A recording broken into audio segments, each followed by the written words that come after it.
Eu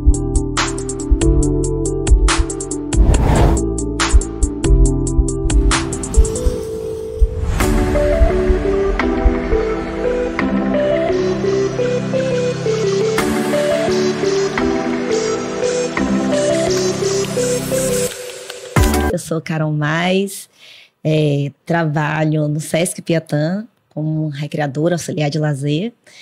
Amo também a área da massoterapia, nas horas vagas, né?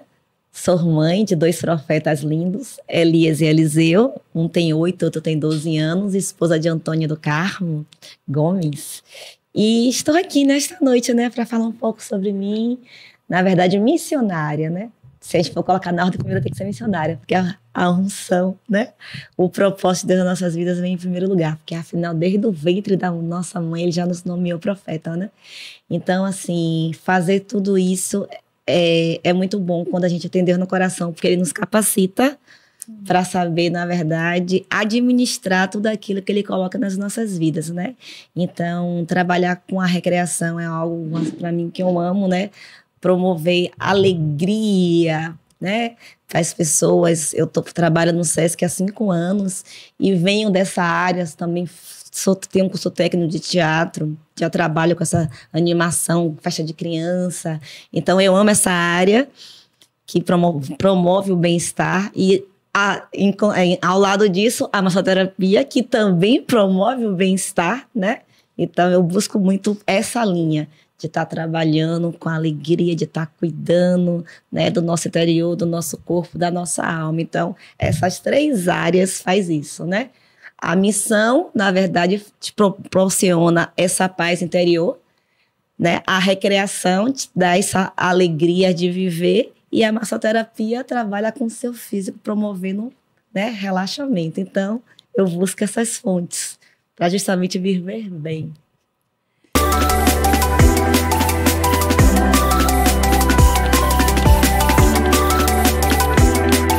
Na verdade, eu comecei com a massoterapia por conta do meu esposo, né? Quando eu conheci, ele era garçom e ele trabalhava em vários restaurantes, então ele sentia muitas dores musculares.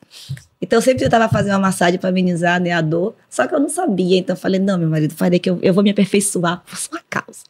Então começou assim.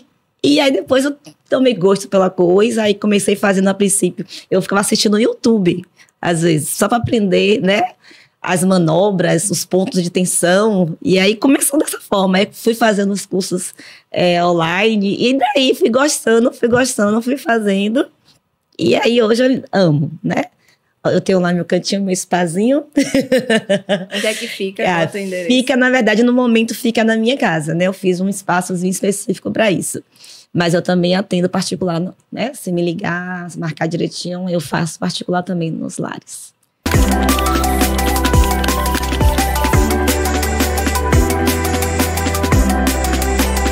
No mundo secular, eu comecei fazendo teatro desde quando eu saí da minha 4ª série. E eu era muito introspectiva, eu era muito tímida. E eu me lembro que minha professora conversou com minha mãe numa das reuniões e falou, olha, bota ela para fazer teatro. Porque ela tem dificuldade de apresentar, ela aprende as coisas, mas ela tem dificuldade de falar em público. Então o teatro vai ajudar muito ela. Obrigada, professora Aparecida, você me salvou. Hoje eu estou aqui, ó. Então, eu comecei fazendo teatro assim. Aí comecei trabalhando, fazendo cursos em ONGs, no Liceu de Arte. Havia muitos projetos, né, para adolescente, para jovens naquela época, no Pelourinho. Aí eu participei do CRIA, participei da Cipó, vários projetos, né, trabalhando como multiplicador. E aí, assim, cada ano eu saía de um, entrava em outro e fui amando, assim. Até que eu fiz um curso técnico na Citorne, que era uma escola de teatro que tem ali no Rio Vermelho. E ali me formei, fiz em 2 anos e fiz esse curso técnico. E aí, pronto, me apaixonei.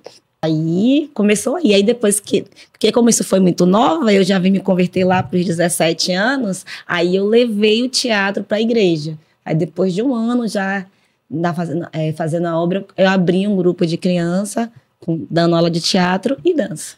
Aí eu vim trazer, né, a arte para a igreja.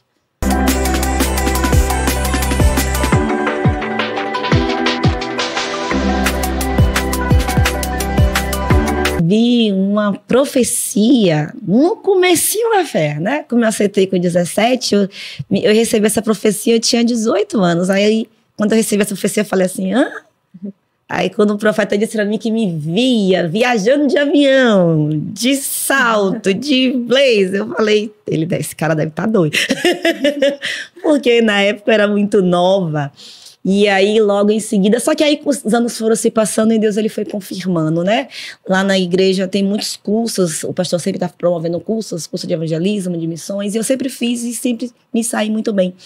E aí foi quando isso foi crescendo dentro de mim, esse chamado, né? O prazer de falar da palavra, o prazer de evangelizar. E já começou desde quando eu comecei trabalhando com as crianças. Foi a primeira vez que eu tive uma experiência muito forte com Deus, que quando eu cheguei na igreja tinha poucos jovens.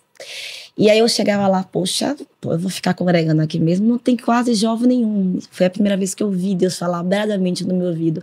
Foi para isso que eu te trouxe aqui. E foi depois que eu formei o Ministério Shaddai, que foi o primeiro ministério que até hoje tem o nome, Ministério Shaddai, né? E aí foi o primeiro grupo de crianças, na verdade, de coreografia e de teatro. E até hoje o ministério está aí. Hoje eu não sou mais líder, mas foi quando eu dei esse pontapé inicial. E aí eu comecei a evangelizar as crianças, comecei a evangelizar os pré-adolescentes, adolescentes. Aí começou a chegar as crianças, começou a chegar os jovens para a igreja. Então, hoje eu digo assim, Deus, o Senhor é tremendo, né? Então, foi o primeiro ministério que Deus colocou nas minhas mãos, né? Foi o Ministério Shaddai, com coreografia, com teatro.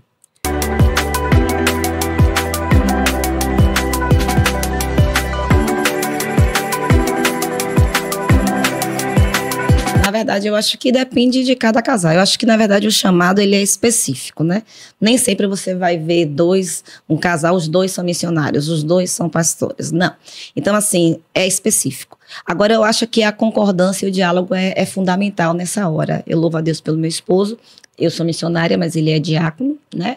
Então, nem sempre ele vai para as viagens comigo. Na verdade, apesar de que ele é até caseiro, ele nem gosta de viajar. Mas, tipo assim, é totalmente liberal para isso. A gente tem um diálogo muito forte em relação a isso. Nunca me proibia nada, né? Em relação à obra. Porque ele já me conheceu fazendo muitas coisas, né? Ele já chegou na igreja, já trabalhava com as crianças, já trabalhava no coral, já estava louvando, já estava fazendo, acontecendo. Todas as áreas eu estava lá misturada. Então, tipo assim, ele já me conheceu desse jeito aí. Então, ele já entendia o chamado que Deus tinha na minha vida, desde quando ele me conheceu, né?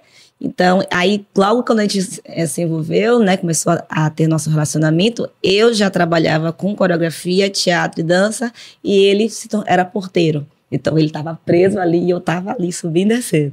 Então, assim, isso já foi desde o começo, a gente já entendeu, né? Que ele é mais centrado, profundamente centrado, e eu já sou mais expansiva, dinâmica, teatro, muita coisa.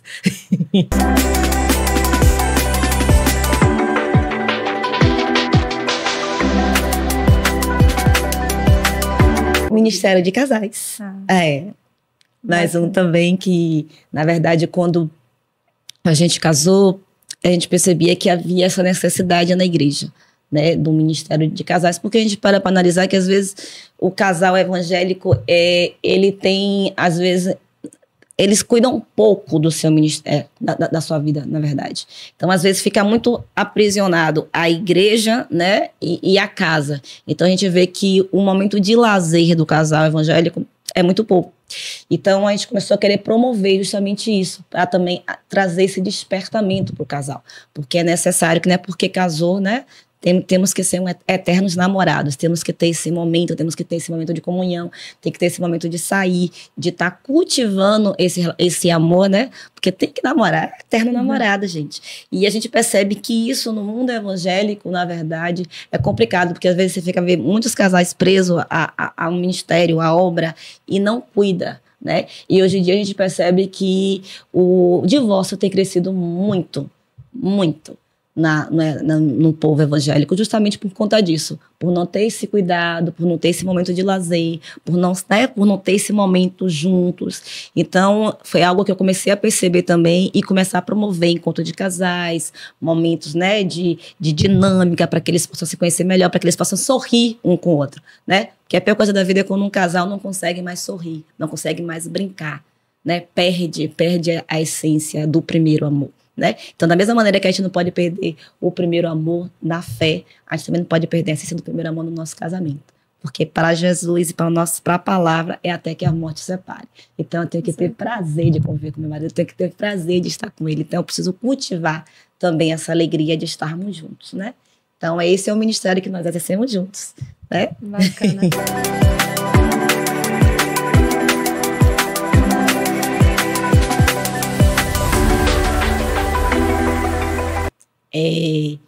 Na verdade, esse ano Deus ele tem bradado muito forte, né, no meu coração em relação a isso, por conta de muitas coisas que eu faço na igreja. Teve um momento que essa unção, eu fiz 4 anos agora, 4 mesmo, de consagrada. Só que logo em seguida também eu tinha um ministério como líder de obreiros e eu estava falando isso com Deus, fica complicado as duas coisas, porque uma coisa me prende, outra coisa me liberta. E esse ano eu sinto Deus realmente bradando para que realmente eu possa voar como Ele quer, né? Então, é interessante a gente realmente, como você fala, se organizar. Há um planejamento, porque assim, eu também tenho um trabalho. Outrora era no Sesc Piatã, que é uma hotelaria. Então, no fundo me prende, porque quem trabalha na hotelaria é de segunda a segunda, é de domingo a domingo, e no final de semana é o dia que você mais trabalha. Hoje, o Sesc Piatã está fechando em reforma. Eu estou indo para um outro Sesc, que agora Deus está me liberando nos finais de semana, que nesse não tem mais. Eu falei, obrigado, Senhor, Deus está trabalhando. E então, é assim, a gente sempre se organiza, né? Nós temos o nosso pastor, que é o nosso instrutor, que é o nosso guia, que está sempre, né, nos impulsionando. A gente sempre se organiza muito antes, né, em relação a isso, a marcar as viagens, ele que cuida muito da nossa agenda em relação a isso. Então, tudo é planejado com antecedência, né? Eu acabei de vir de uma viagem, porque esse mês de setembro eu estava de férias. Aí tive condições de ficar um pouco... Fiquei uma semana em São Paulo. Porque a maioria das vezes é o quê? Eu fazia sempre um final de semana.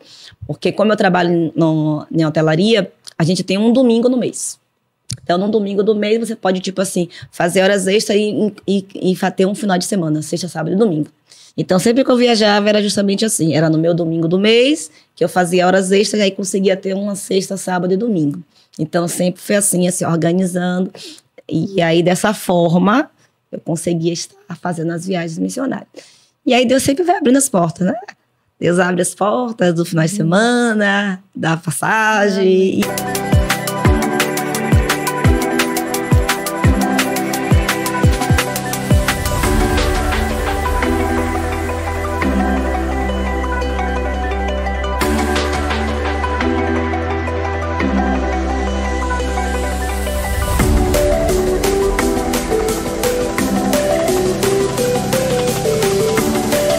Eu viveria.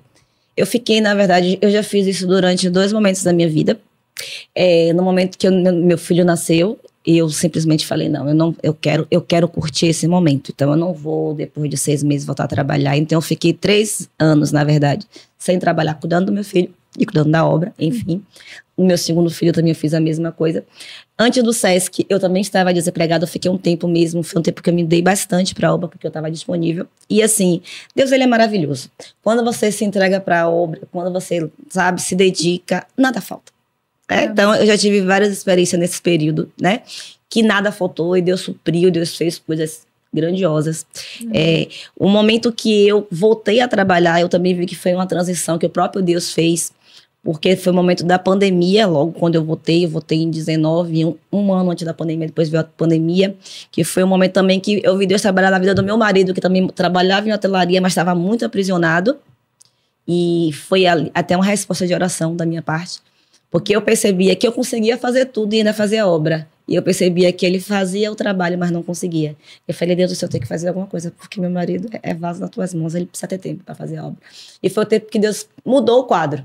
Eu vi Deus fazer uma roda assim. Ele ficou desempregado e eu fiquei trabalhando.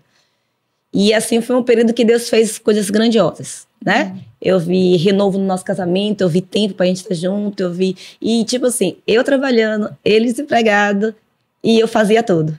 E eu não parei de fazer a obra, eu não parei de fazer tudo que Deus colocou nas minhas mãos, e eu vi Deus renovando ele e trazendo para a presença, né? E aí eu falei, obrigada, Senhor. Então, tipo assim, eu já tive essa experiência. E, tipo assim, eu só trabalhando e Deus suprindo tudo. Então, se for necessário, se for da vontade do Senhor, Ele sabe que eis-me aqui. Porque, na verdade, eu sempre coloquei a obra em primeiro lugar e sempre vi Deus, né, fazer coisas grandiosas. Então, se é da vontade dEle, eis-me aqui.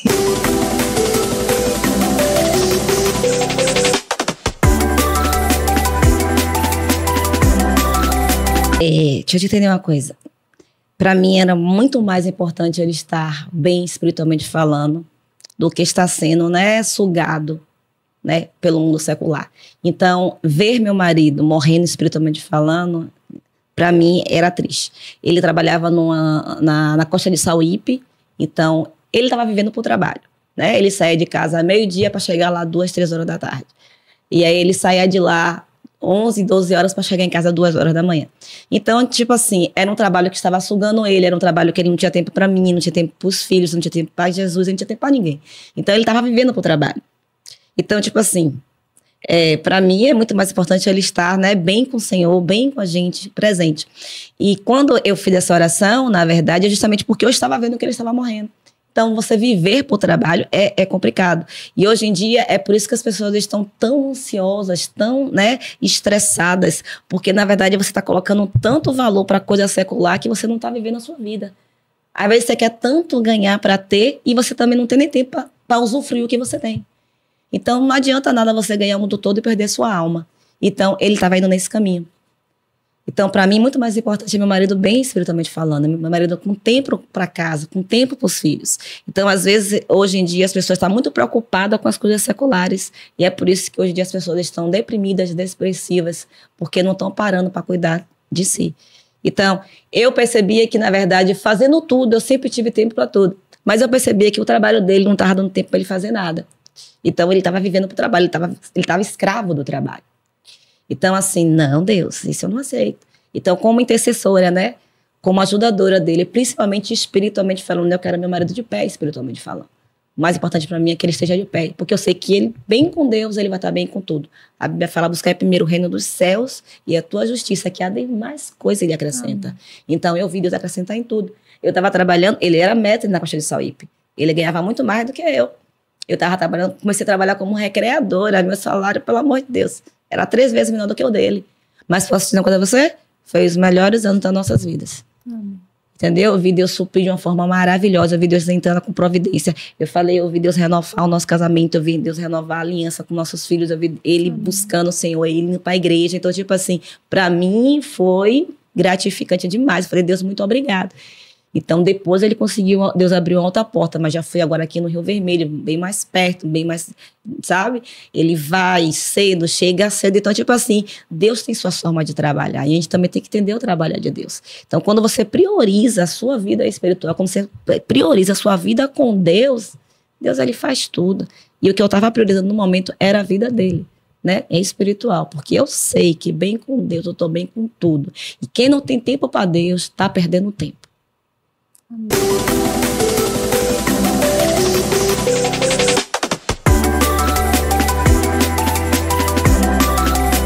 Passamos por mês de setembro, né, que é um mês de prevenção contra o suicídio.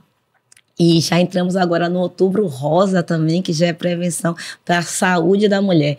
Então, a gente precisa despertar, né, porque a depressão, ela é o mal do século, né? A gente tem visto, né, segundo a OMS, 23 pessoas morrem por dia de suicídio no Brasil.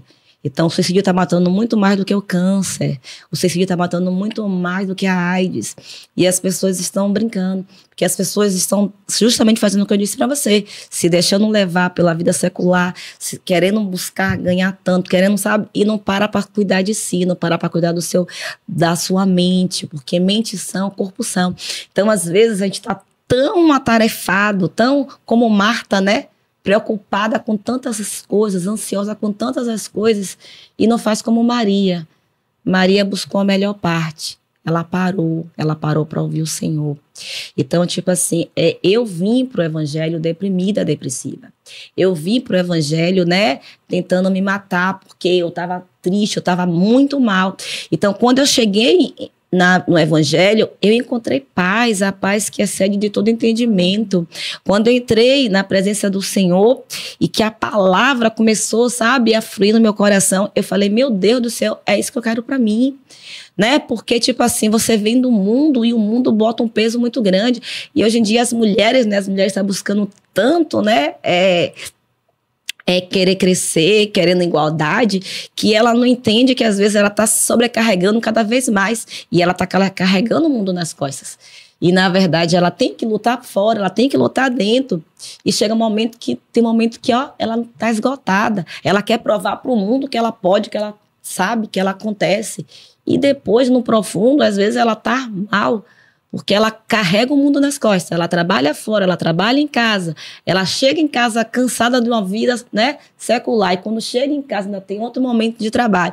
Então tudo isso sobrecarrega. E se a gente não tem Jesus para tirar o fardo pesado e nos dar um jugo suave, a gente deprime, a gente se angustia, a gente se frustra, porque o mundo está cobrando que a gente seja 100%, o mundo está cobrando que você seja sempre bem, o mundo está cobrando que você sempre bata a sua meta, e não quer nem saber como é que você está, não quer nem saber como é que está seu psicológico, e aí você vai indo, né, dessa forma, e o mundo vai te levando dessa forma. Então a gente precisa parar. Ei, se permita a parar para pensar em você. Dê um tempo para você, um tempo para respirar.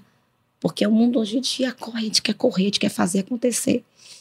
E a gente tem uma mente que precisa de paz. A gente precisa ter paz. E eu vim assim, eu entrei no Evangelho assim, profundamente mal. E eu louvo a Deus porque quando eu entrei no Evangelho eu conheci essa paz. Eu conheci um Jesus que tirou aquela frustração, aquela perturbação do meu interior.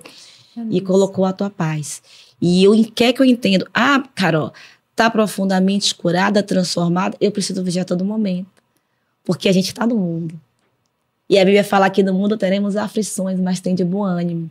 Então, se você não cuidar do seu psicológico, se você não cuidar da sua mente, a frustração vem, a ansiedade vem. Elias foi um homem que orou e o fogo do céu desceu. E no momento de luta, de dificuldade, ele se angustiou, ele quis morrer. Então isso é para nos despertar que qualquer um pode sentir esse sentimento. E o inimigo está aí, rugindo, feito um falso leão, buscando quem o tragar. Então você precisa estar cuidando de você o tempo todo. Você precisa estar se brindando o tempo todo, guardando o seu coração, guardando a sua mente, porque as lutas vêm, as pelejas vêm, mas você precisa ter um momento de parar e buscar no Senhor, porque Ele é o teu socorro, né? Ele é o refúgio bem presente na hora da angústia. Então a gente precisa estar todo momento se refugiando no Senhor.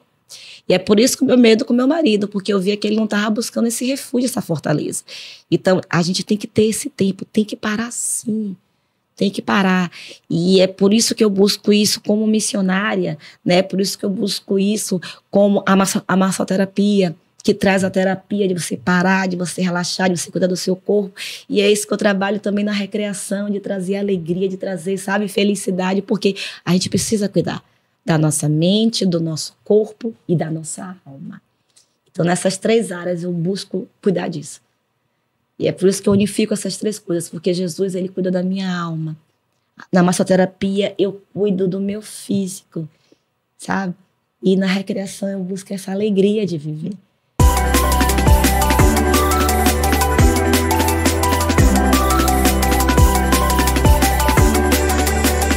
Testemunho para mim que me marcou profundamente minha vida de oração, de mulher de Deus, de busca.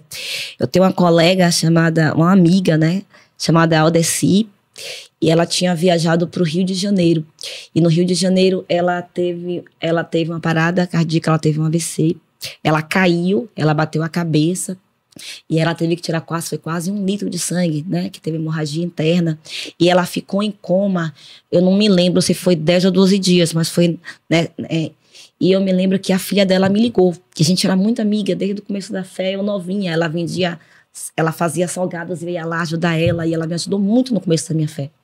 E quando a filha dela me ligou, pedindo oração, Carol, minha mãe tá mal, minha mãe tá em coma. E meu mundo desabou. Minha querida, naquele dia eu não dormi. Eu intercedi a madrugada toda orando por Del. Eu orei com todas as minhas forças, com toda a minha fé. Eu saí ligando para todos os pastores que eu conhecia, pedindo oração, pedindo intercessão pela vida dela. E, para a glória de Deus, ela acordou e ela voltou para cá e ela pediu que ela queria muito me ver. E ela disse: Carol, eu em coma, eu ouvi a sua voz dizendo: Del, acorde. Del, acorde, Del, acorde. Quando ela me contou isso, sabe? Eu falei: oh Deus, você não sabe. Eu falei, então foi um testemunho de fé, um testemunho de oração, do poder da oração. Imagina uma pessoa em coma dizer pra você que ela ouvia você chamando por ela. Acorde, acorde, a gente tá aqui, acorde, acorde. E ela falou: Carol, eu te ouvia nitidamente você me chamando. Então foi uma experiência assim pra mim impactante, que isso fortaleceu muito a minha fé na oração, de entender o poder, né? O poder que tem a oração. A oração, realmente a Bíblia fala aqui: buscar-me-eis e me achareis quando me buscar de todo o coração. E Deus sabe como eu rasguei a minha alma naquela madrugada, o quanto eu intercedi para que Deus trouxesse ela de volta, né? Então, quando ela me contou isso, eu falei: Deus, obrigada, né? Obrigada pela misericórdia. O Senhor ouviu nossas orações, né? Que a gente não é nada, mas o fato de ela dizer que ela me ouviu, né? Eu falei: não, Del, realmente nessa noite eu não dormi. Deus sabe que eu não dormi. Eu clamei a madrugada toda pela sua vida, né? Então, assim, foi um testemunho que marcou a minha vida demais, assim. E isso me fortaleceu mais como intercessora, né? Para orar pelas pessoas que eu conheço, para orar pelas pessoas que eu também não conheço, para orar por pessoas que estão doentes, para entender que o nosso Deus, ele é o Jeová Rafa, o Deus que sara, né? Então, que ele é o Deus do impossível, que ele pode todas as coisas, né?